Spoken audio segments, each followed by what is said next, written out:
My percentile in JEE Mains first attempt was 99.52. At college, we would have classes from 8 to 4. We were writing 2 mock tests a day. My teachers at Diksha were a very important part. One major thing I'd like to point out is that between PU and competitive, hi, I'm Twisha Marage, and I've been studying at Diksha for these past 2 years.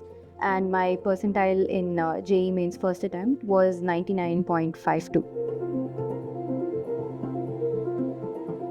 Across the majority of first year and second year, I would, at college, we would have classes from 8 to 4. So in that time, I tried to understand the concept and make sure that my conceptual clarity was very good and get my doubts clarified in that time. After going home, I would take a break for some time and maybe start by 5:36. 6 I would start and go up until 8:30, take a break for dinner. And after dinner, I'd come back, and from 9 to whatever felt good, like maybe 12 or 1 sometimes. Across all the 3 subjects, I did majority of the Diksha manual. And when the revision started, that was when I started referring other books. So for physics, first I did the Diksha manual, and then later on I went and I started doing questions from Cengage to understand various types of questions and different models of asking questions. So that is physics. And chemistry, organic chemistry, which was mainly in second year, I understood what happened in the reactions, and I solved a lot of PYQs from Mains and Advanced. And of course, I also did the Diksha manual. The questions were actually very good from those sources. Inorganic NCRT, you have to know word for word every page what is there.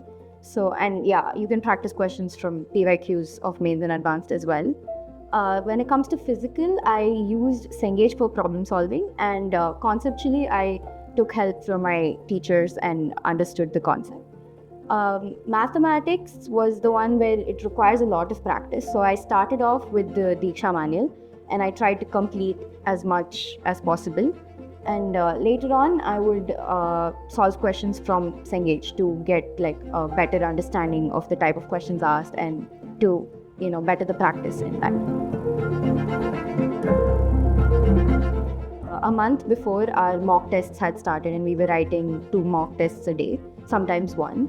So in those, we just try to understand what is the best way to approach the exam. Should I start math or should I start chemistry first? So we were understanding that. And after the mock tests, I would just go back, analyze my mistakes from that day and see how not to repeat the same mistakes in future tests. So yeah, mainly mock tests. So the exams that I'm going to write apart from JEE Mains first and second attempt, as well as JEE Advanced, include Karnataka CET, as well as NEET. I am a biology student. And I will also be writing BITSAT, IAT, and other private engineering college exams. One major thing I'd like to point out is that between PU and competitive, the base remains mostly the same. That the concepts that are there in PU as well as competitive, it's the same concept exists. In PU, you just need to know how to elaborate and write it in a proper manner so that you get the marks for it. And in competitive, it's all about time and solving the question very quickly, taking shortcuts, finding the fastest way to get to the answer. They don't care about how you get there. They just need the answer in competitive. Whereas in PU, you need to explain, okay, that this is the method, this is the derivation, this is what you have to do. So I think the best thing to split would be time allocation.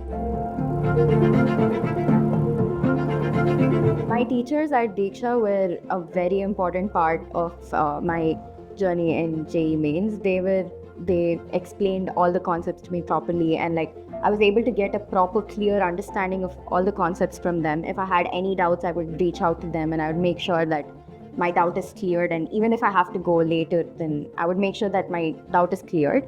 So they played an instrumental part in my journey, and yeah, I'd really like to thank them for all that.